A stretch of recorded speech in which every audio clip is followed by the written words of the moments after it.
G'day YouTube. Hope you're all well today. Little subject today on our Multicultural channel is going to be about communication. Communication within a multicultural relationship. Now it's actually very closely tied in with the subject of the previous video, which was language. They're pretty much interdependent with each other. Like you can, but you can't really have one effectively without the other. It's pretty hard to have language without communication, and at the same time it's a little difficult to have communication without language. So they're sort of interdependent with each other.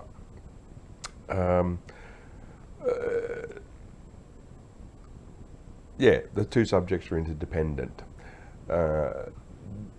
In saying that, with my experience, with the Australian and the Philippines and Australian and Thai, and to a degree Australian and Malaysian, Aussie communication styles, Australian communication styles, and pretty much most of Western society, being Europe, England, and America, especially America, we've got a very straightforward communication style. We're straight to the point, whereas the Asian communication style is very non-confronting, non-confrontational, I think is the word. In other words, we will, if we see something that's not quite right, say for instance within a workplace or within a relationship, we will immediately jump on it and say something. Whereas the Philippines, Thailand, will tend to be non-confrontational about it. They will accept it as that's the way it is for the good of the team, for the good of the group at work.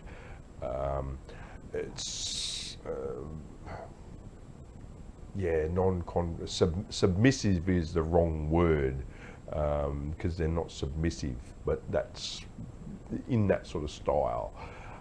So there's definitely different styles of communication there, and especially Aussies, we're very, some might say, in your face. We're quite straightforward and down to earth about things with our communication style. We tell it as it is, which in a relationship can be a bit of a challenge, and that's putting it quite mildly. Sorry, while I take a mouthful of coffee, I need to lubricate the throat. Carry on. Yeah, it can be a bit of a challenge when it comes to communicating. Beth has got to the point where she understands my style and knows that I'm not being obnoxious, and at the same time I understand that sometimes she goes along with things just for the sake of keeping the peace. Sometimes I wish she'd speak up a little more. But we're aware of it, and that's part of what I was saying the other day in my previous video about the fact that because we're in a multicultural relationship, we are very much aware that there are differences. And this comes into it, and communication style is very much a part of what you need to be aware of. In saying that, because of the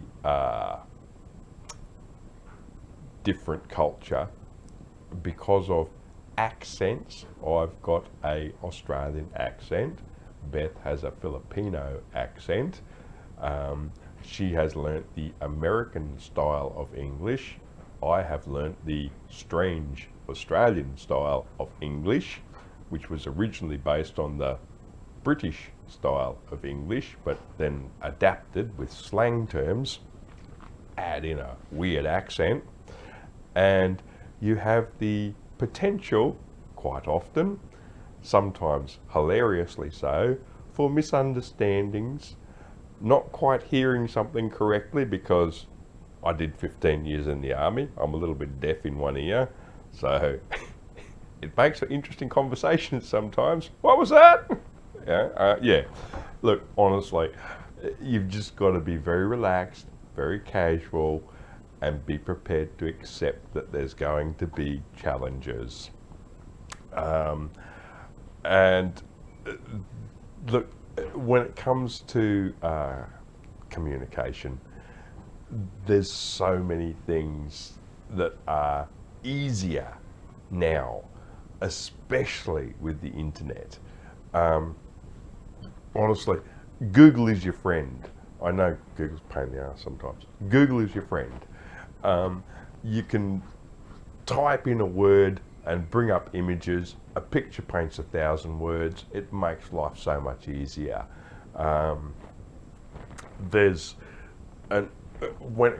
Speaking of communication, we're edging a little bit into the next subject of family and culture and traditions. But for communication, if you're going to bring your partner from Asia to the Western world, for example,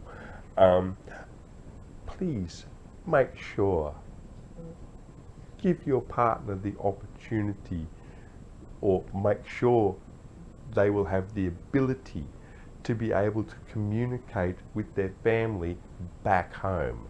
Remember, this person is moving to another country to be with you. Allow them to communicate with their family back home. It's very, very important that they do so. I mean, I personally communicate with I've only got a small family. I communicate with my family once a week, on Sundays. Sundays is phone mum day, it's phone son's day, day to phone the kids, day to phone the mum. Beth is a little bit different. She comes from a family where they talk to everybody every day.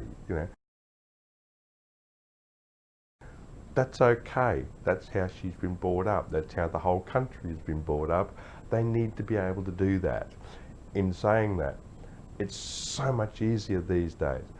Facebook Messenger, Viber,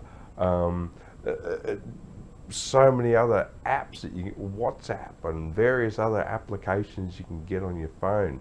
You don't need to pay a huge phone bill. You can get apps, just add some extra internet data for your own internet.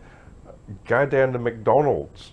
Use the free Wi-Fi down there. Let them talk to their family. It's not that hard, There's so many options available that you can do.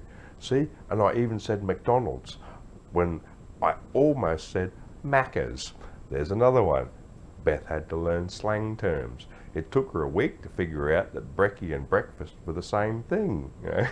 We've got a friend that took them 3 months to figure out that Macca's, McDonald's and the Golden Arches was all the one restaurant.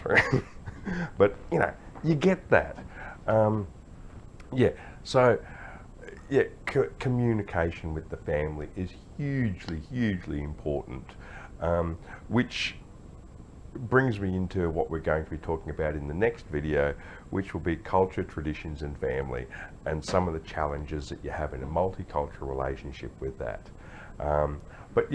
Communication is very, very important. We class it as extremely important.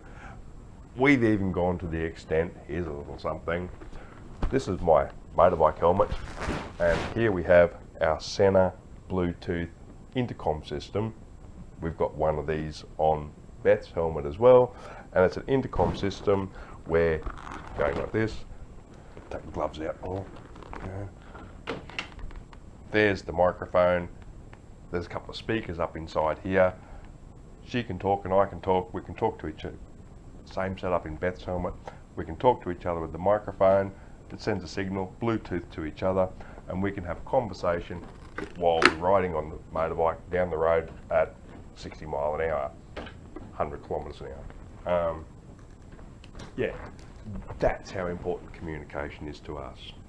All right. So anyway, that's it for this one, and we'll see you in the next video, which will be culture, traditions, and family values.